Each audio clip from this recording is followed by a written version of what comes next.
की वीडियो में class 12 chemistry पूरी किताब के 3 अंक वाले महत्वपूर्ण प्रश्नों को देखने वाले हैं। ठीक है, 100% क्वेश्चन इसी में से आपके फंसेंगे। ध्यान रखना, इनको छोड़ना मत। अगर आपने इनको छोड़ दिया तो बाद में पछताएंगे आप। ठीक है, इनको आप तैयार कर लेना।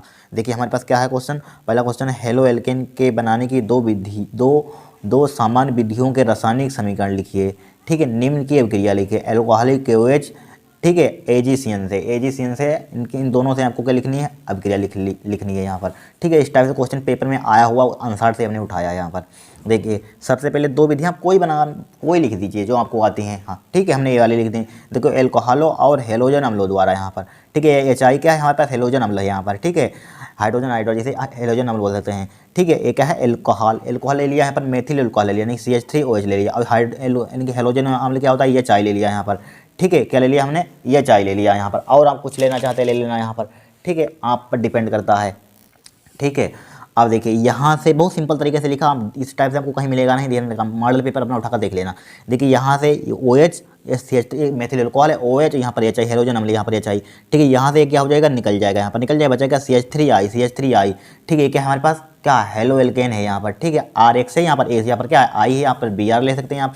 ठीक है, तो BR हो जाएगा यहाँ पर। ठीक है, इस टाइप से आपका हो जाएगा यहाँ पर। फिर देखिए एल्कोहल और फास्फोरस पेंटाक्लोराइड द्वारा यहाँ पर एल्कोहल ले लीजिए, यहाँ पर कोई एल्कोहल मान लीजिए मेथिल एल्कोहल ले लिया, फास्फोरस पेंटाक्लोराइड PCl5 हमने बताया था। जब भी PCl5 से क्रिया होती है POCl3HCl जरूर बनता है। तो POCl3HCl बन जाएगा, तो बचा क्या, CH3 एक Cl बचा, 3 एक 4 Cl 4 हो गए यहाँ पर, बचा क्या Cl। तो ये क्या होगा हमारे पास, हो गया क्या होगा ये, मतलब कि हेलो एल्केन मतलब किस प्रकार के होते हैं, RX रूप के होते हैं।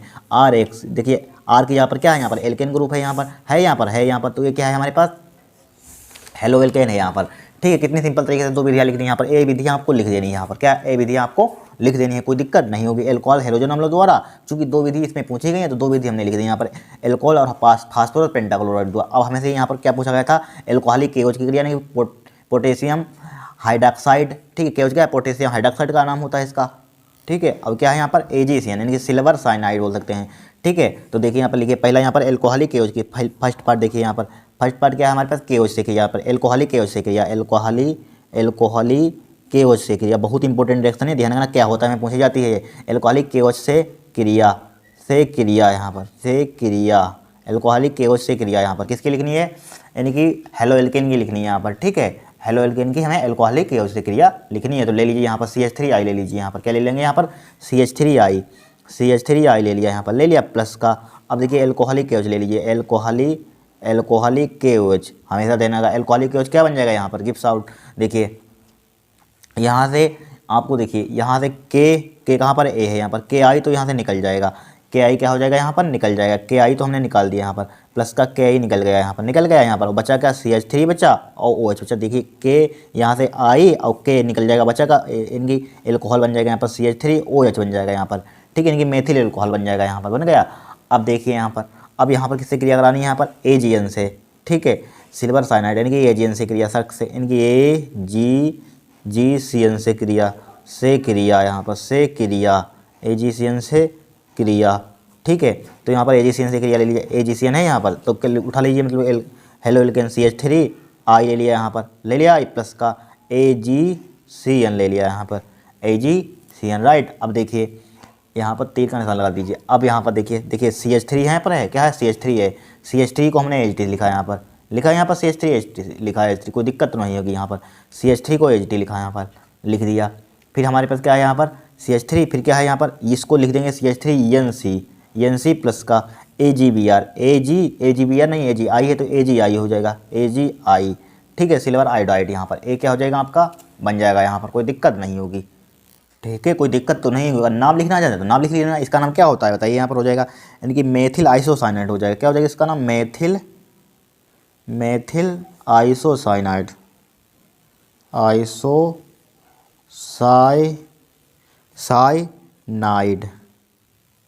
मेथिल आइसोसाइनाइड यहाँ पर, बस कोई दिक्कत नहीं होगी यहाँ पर।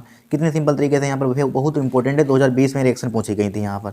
ठीक है, अब देखिए यहाँ पर, अब हम नेक्स्ट क्वेश्चन देखेंगे, दूसरा क्वेश्चन वेरी मोस्ट इंपॉर्टेंट, इनको छोड़ना मत, हम बता रहे हैं आपको। ठीक है, आएंगे यही क्वेश्चन आपके।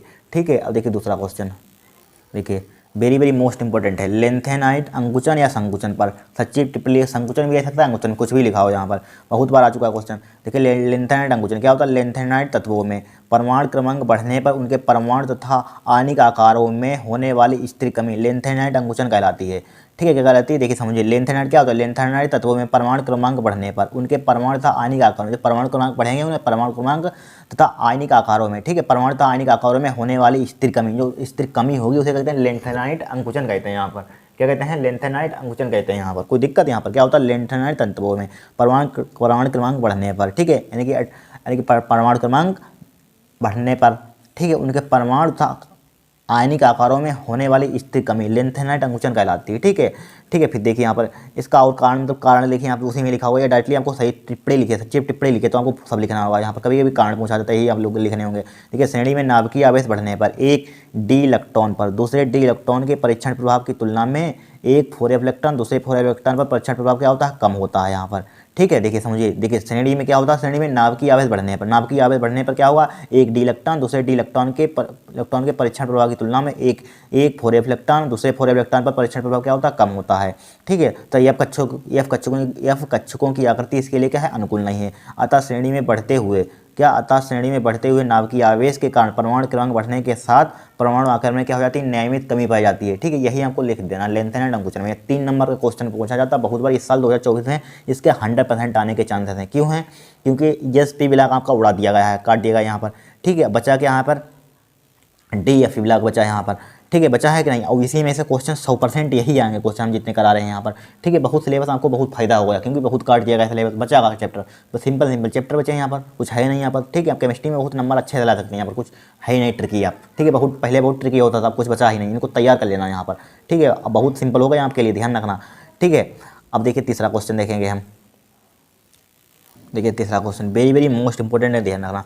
प्रयोगशाला में एथिलेमिन बनाने की विधि का समीकरण दीजिए यहाँ पर। ठीक है, चित्र अब नहीं आते हैं, देख लेना 2023 का पेपर उठाइए, देखिए उसमें कुछ चित्र पूछे गए, नहीं पूछे गए। 2022 का पेपर उठाइए, ठीक है, चित्र पूछे गए यहाँ पर, यानी कि ऑर्गेनिक केमिस्ट्री के ESP यानी कि ESP हमारे पास होता है, नाइट्रिक अम्ल बनाने की विधि तो काट देंगे, उसमें चित्र पूछा जाता है। जो आपकी बुक में देखना, NCERT की बुक उठाइए, आपको तुरंत पता चल जाएगा सिलेबस में आपके क्या है। सिलेबस में देखिए एथिलेमिन बनाने की विधि देखना, उसमें चित्र इसके नीचे बना हुआ है, तो आपके सिलेबस में है, वरना अन्यथा नहीं है। यहाँ पर देख लेना, अगर नहीं है तो नहीं है, यहाँ पर देख लेना किताब में पता चल जाएगा। चित्र मत तैयार करना, अगर है तो उसमें तैयार करना। ठीक है, टाइम मत बर्बाद करना आप। ठीक है, देखिए प्रयोगशाला में एथिलेमिन बनाने की विधि का समीकरण दीजिए। एस्टिक अम्ल से, यानी कि एथिलेमिन से एस्टिक अम्ल कैसे प्राप्त किया जाता है। वेरी मोस्ट इंपोर्टेंट क्वेश्चन, ध्यान रखना, बहुत बार पूछा गया कि कैसे प्राप्त करोगे यहाँ पर। ठीक है, एथिलेमिन बनाने की विधि तो आनी है नहीं, जायज़ सी बात है। ठीक है, देखिए प्रयोगशाला विधि, देखिए जब प्रोपिनोमाइड को ब्रोमीन तथा कास्टिक पोटाश के साथ गर्म करते हैं तो एथिलेमिन बनती है। क्या बनती है, एथिलेमिन बनती है। ठीक है, क्या होती है, जब प्रोपेनोमाइड को ब्रोमीन तथा कास्टिक पोटाश के साथ गर्म करते हैं तो एथिलेमिन बनती है। आपकी 2 यहाँ पर चीज़ तैयार हो जाएगी, 100% बता रहे हैं, क्वेश्चन आएगा। क्योंकि हाफ मेन ब्रोमाइड अभिक्रिया भी होती है, अगर हाफ मेन ब्रोमाइड अभिक्रिया है तो यही आपको लिखनी है। ठीक है, अगर बनाने की विधि आए तो यही लिखनी है। 100% दोनों प्रकार के क्वेश्चन पूछे जाते हैं एग्जाम में। ठीक है, इसमें से 100% गारंटी इस बात की फंसेगा यहाँ पर। ठीक है, अगर हाफ मेन ब्रोमाइड अभिक्रिया है तो आपको यही लिख देना है। क्या लिखेंगे, जब प्रोपेनोमाइड को ब्रोमीन तथा कास्टिक पोटाश के साथ गर्म करते हैं तो एथिलेमिन बनती है। इसी अभिक्रिया को हाफ मेन ब्रोमाइड अभिक्रिया कहते हैं। ठीक है, देखिए यहाँ पर हमने क्या ले लिया, यहाँ पर प्रोपिनोमाइड ले लिया, यहाँ पर C2H5CONH2 क्या होता है, प्रोपिनोमाइड होता है। यहाँ पर होता है कि नहीं होता है। अब देखिए यहाँ पर हमेशा देना है, देखिए C2H5CO अलग हटा दीजिए, यहाँ पर CO निकाल दिया, C2H5NH2 लिख दिया। यहाँ पर हम जानते हैं, क्या जानते हैं, आपको पहले से बता चुके हैं, जहाँ भी KBr दिखे, KCl दिखे, NaCl दिखे, ठीक है, वहाँ पर क्या हो जाता है, निकल जाता है। देखिए क्या दिख रहा है, Br दिख रहा है, 2 के यहाँ पर देखिए KBr यहाँ पर क्या हो जाएगा, निकल जाएगा यहाँ पर। ठीक है, चाहे यहाँ पर संतुलित करने के लिए आप यहाँ पर कुछ लगा लेना, यहाँ पर नंबर कितना आ जाएगा संतुलित करने के लिए आप देख लेना यहाँ पर। ठीक है, देख लेना, इसको संतुलित करने के लिए देखिए यहाँ पर 2 लेंगे, यहाँ पर 2 2 4 ले लीजिए, यहाँ पर 4 आ जाएगा यहाँ पर। ठीक है, 4 अब संतुलित हो जाएगा यहाँ पर। ठीक है, 2 KBr बन जाएगा यहाँ पर। ठीक है, और यहाँ पर क्या बन जाएगा, पोटेशियम कार्बोनेट बन जाएगा, 2H2O बन जाएगा। देखिए K2 देखिए 4 हमारे पास O हैं तो 2 बचे K2, और देखिए हम जानते हैं कार्बोनेट देखिए CO, एक COO यहाँ पर है और CO का कम है नहीं, और CO यहाँ पर 1 और 2 1 3, अगर बनना 1 यहाँ पर कुछ ना लेते तो यहाँ पर CO2 बन जाता है, 1 O और CO2, लेकिन यहाँ पर हमने लिए हैं 4, तो यहाँ पर क्या बन जाएगा K2CO। तो देखिए 4 1 O यहाँ पर चला जाएगा। देखिए 4 O कितने हैं हमारे पास, 4 O हैं। ठीक है, 2 चलेगा, यहाँ पर बचेगा 2 बचे 1 2 1 3, तो इसलिए K2CO3 पोटेशियम कार्बोनेट बन जाएगा यहाँ पर। ठीक, कोई कठिन है नहीं है। अब देखिए सबसे मोस्ट इंपोर्टेंट, एथिलेमिन से एस्टिक अम्ल बनाना है।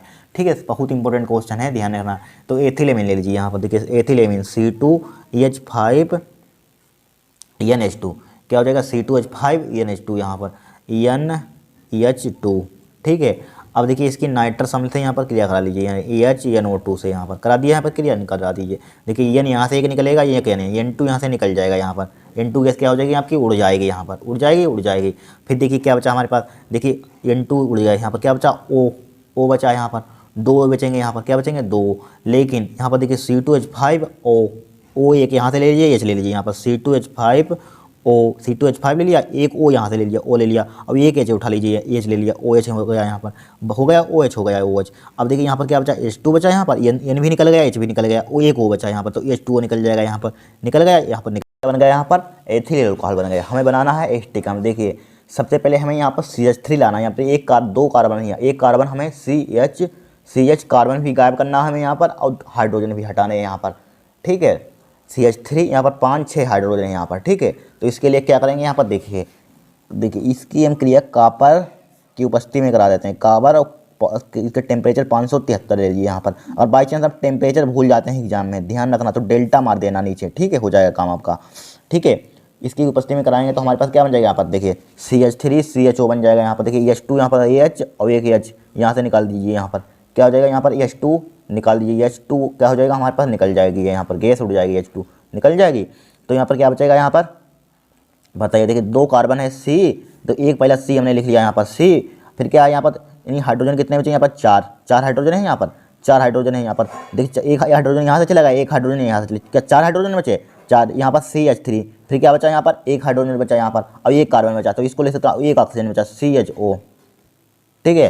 ये क्या बन गया हमारे पास, एस्टल्डिहाइड CH3CHO, ठीक है। अब देखिए हमारे पास जहाँ एस्टल्डिहाइड बन गया CH3CHO, ठीक है। अब हमें क्या लाना है, बन गया, अब बन गया समझ लीजिए, हमें ऑक्सीजन, देखिए एस्टिक अम्ल का फॉर्मूला क्या होता है, CH3COOH, हमें ऑक्सीजन की यहाँ पर एक कमी पड़ रही, तो ऑक्सीकरण इसका करा देंगे, यहाँ पर आपको आगे लिखना है, यहाँ पर क्या करा देंगे, इसका ऑक्सीकरण करा देंगे, यहाँ पर जस्ट करा दीजिए, इसमें O घुसेड़ दीजिए इसके अंदर, तो क्या हो जाएगा यहाँ पर CH3 हो जाएगा, C और एक O A वाला लिख लीजिए, एक O A वाला लिख लीजिए, यही तो आपका एस्टिक अम्ल है, बस बन गया एस्टिक अम्ल। इस टाइप से करते हैं रिएक्शन कन्वर्जन, ठीक है। आपको ध्यान रखना है यहाँ पर क्या बन गया, यहाँ पर CH3COOH, यहाँ पर ये क्या है, एसिटिक अम्ल है यहाँ पर। बस कितनी सिंपल रिएक्शन है यहाँ पर, कोई कठिन है, कुछ नहीं कठिन है, ठीक है। कर लीजिए question number 3, very most important है, इसी में से फंसेंगे यहाँ पर। अब यहाँ पर निम्नलिखित पर सच्ची टिप्पणी, क्वेश्चन नंबर 4 बहुत वेरी मोस्ट इंपॉर्टेंट है, ठीक है। देखिए कार्बिल एमीन अभिक्रिया बहुत इंपॉर्टेंट है, यानी हर साल आती है। देखिए क्लोरोफार्म एनिलीन और केओज के साथ क्रिया करके फेनिल आइसोसाइनाइड बनाता है, ठीक है, बनाता है, जो अत्यंत दुर्गंध वाली गैस है, इसे ही कार्बिल एमीन अभिक्रिया कहते हैं। इसे क्या कहते हैं, कार्बिल एमीन अभिक्रिया कहते हैं। कोई कठिन रिएक्शन है, कुछ है ही नहीं इसमें।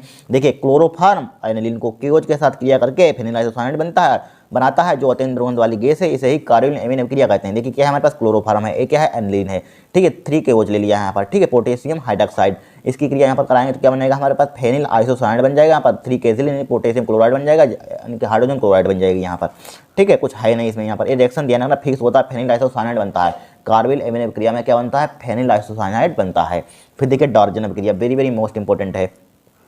डार्जन अभिक्रिया देखिए, जब एल्कोहल की अभिक्रिया थायरन क्लोराइड, क्या होता है, हमें रिएक्शन पूछे जाएंगे, ध्यान रखना, इसी से बन जाते हैं। क्या होता है, जब एनिलीन को क्लोरोफार्म तथा पोटेशियम हाइड्रोक्साइड के साथ गर्म करते हैं, कैसे प्राप्त करोगे पूछी जाती है, कैसे प्राप्त करोगे, क्लोरोफार्म से, यानी कि फेनिल आइसोसाइनाइड, ठीक है। घूम फिर कर आएंगे, यही रिएक्शन आपको पहचाननी आनी चाहिए एग्जाम में, ठीक है। फिर देखिए बहुत बार पूछी गई है, कैसे प्राप्त, क्या होता है जब एल्कोहल, इनके एथिल अल्कोहल हो सकते हैं, यहाँ पर मेथिल अल्कोहल, यानी कि थायरन क्लोराइड से क्रिया करता है, बहुत बार पूछी जा चुकी है रिएक्शन, ध्यान रखना, ठीक है। डार्जन अभिक्रिया क्या होती है, जब एल्कोहल की अभिक्रिया थायरन क्लोराइड के साथ प्रीडीन की उपस्थिति में करने पर, ठीक है, प्रीडीन की उपस्थिति में करने पर एल्किल क्लोराइड प्राप्त होता है। क्या प्राप्त होता है, एल्किल क्लोराइड प्राप्त होता है, इसे ही डार्जन अभिक्रिया कहते हैं, ठीक है। क्या होती है, जब एल्कोहल की अभिक्रिया थायरन क्लोराइड के साथ प्रीडीन की उपस्थिति में करने पर एल्किल क्लोराइड प्राप्त होता है, इसे ही डार्जन अभिक्रिया कहते हैं। देखिए ROH ले लीजिए प्लस का SOCl2, थायरन क्लोराइड यहाँ पर प्रीडीन की उपस्थिति में, तो एल्किल क्लोराइड बन जाएगा, यहाँ पर SO2 बन जाएगी, कार्बन डाइऑक्साइड बन जाएगी, HCl बन जाएगा। यहाँ पर कोई कठिन रिएक्शन है, कुछ है नहीं इसमें, यहाँ पर नोट कर लीजिए, वेरी मोस्ट इंपॉर्टेंट, 2 में से रिएक्शन फंसेंगे जरूर, चाहे आप क्या होता है में पूछे जाए, कैसे प्राप्त करो में पूछे जाए, एक नेमिंग रिएक्शन में पूछे, 3 तरीके से रिएक्शन पूछी जाती हैं, ठीक है। आपको पहचाननी, आपको एग्जाम में आनी चाहिए, ठीक है। हम थोड़ी ना लिखना चाहेंगे, आपको बता दी 3 तरीके से रिएक्शन आएंगे पेपर में, ठीक है, पहचाननी आनी चाहिए। फिर देखिए हमारे पास क्वेश्चन नंबर 5, 5वां क्वेश्चन वेरी मोस्ट इंपॉर्टेंट है। देखिए हाफ में ब्रोमाइड अभिक्रिया द्वारा एनिलीन बनाने का रासायनिक समीकरण लिखिए, सब अनुसार से लिए, ध्यान रखना, तथा एनिलीन की एस्टिल क्लोराइड और कार्बन डाइसल्फाइड के साथ होने वाली रासायनिक अभिक्रिया का समीकरण भी लिखे यहाँ पर। देखिए हाफ में ब्रोमाइड अभिक्रिया, हमने पढ़ाई थी यहाँ पर, भाई ये यहाँ पर, ठीक है। क्या होता है, CH5CONH2 यहाँ पर होता है, ठीक है। यहाँ पर क्या ले लिया, इसका नाम आप बताना है क्या होता है यहाँ पर, ठीक है। अब यहाँ पर क्या ले लिया, Br2 ले लिया, 4KOH ले लिया यहाँ पर, ठीक है। पढ़ा चुका है रिएक्शन हाफ में ब्रोमाइड किया यहाँ पर, ठीक है। Br2 ले लिया यहाँ पर, 4KOH ले लिया यहाँ पर, ले लिया यहाँ पर, ले लिया। अब देखिए हमारे पास क्या बन जाएगा, C6H5, C6H5NH2CO यहाँ से निकाल दिया तो CO, अब ये एक O वाला, ये वाला, तो यहाँ पर K2 यहाँ पर 2 लगा तो K2CO3 बन जाएगा, 2KBr बन जाएगा यहाँ पर, 2KBr यहाँ पर बन जाएगा, ठीक है। 2 बचे तो 2 यहाँ चले गए, 4 थे ओके, तो 2KBr बन जाएगा, 2H2O बन जाएगा यहाँ पर, ठीक है। कोई दिक्कत नहीं यहाँ पर। एक क्या हमारे पास आपकी एनिलीन है यहाँ पर, ठीक है। इसकी क्रिया यहाँ पर C6H5CONH2 से कराएंगे यहाँ पर Br2 + 4KOH की उपस्थिति में, तो हमारे पास क्या बन जाएगा यहाँ पर, एनिलीन बन जाएगा यहाँ पर, 2KBr बन जाएगा, 2H2O बन जाएगा, K2CO, हाफ में ब्रोमाइड क्रिया लिखवाई थी, ध्यान रखना, देख लेना, ठीक है। फिर देखिए हमारे पास एसिटिल क्लोराइड से क्रिया CH3COCl, एसिटिल क्लोराइड से क्रिया करानी, तो एनिलीन की कराने किससे यहाँ पर बोला गया है, यहाँ पर देखिए लिखिए, तथा एनिलीन के एसिटिल क्लोराइड और कार्बन डाइसल्फाइड के साथ होने वाले क्रिया का रासायनिक समीकरण लिखिए। तो यहाँ पर देखिए हमने एनिलीन का फॉर्मूला होता है वैसे हमारे पास C6H5NH2, इसको तोड़ दिया हमने, NH और H में तोड़ दिया, एसिटिल क्लोराइड को इसको घुमाकर लिख लिया हमने, ठीक है। यहाँ पर CH3CO बचा, यहाँ से HCl निकल जाएगा तो बचेगा क्या हमारे पास, C6H5NH COCH3, इसका नाम क्या होता है, एसीटेनिलाइड, ठीक है, एसीटेनिलाइड होता है नाम, HCl यहाँ पर निकल जाएगा। फिर देखिए कार्बन डाइसल्फाइड थे, वेरी वेरी मोस्ट इंपॉर्टेंट है यहाँ पर, देखिए हमने एनिलीन के 2 ले लिए, C6H5 इसको तोड़ भी दिया, यहाँ पर तोड़ दिया, यहाँ पर तोड़ दिया। अब देखिए यहाँ पर, अब देखिए CS है यहाँ पर, देखिए एक यहाँ पर H2, यहाँ से H2, ये वाला H और ये एक ऐसे यहाँ से निकल जाएगा, तो H2 ऐसे निकल जाएगा यहाँ पर, निकल जाएगा यहाँ पर, ठीक है।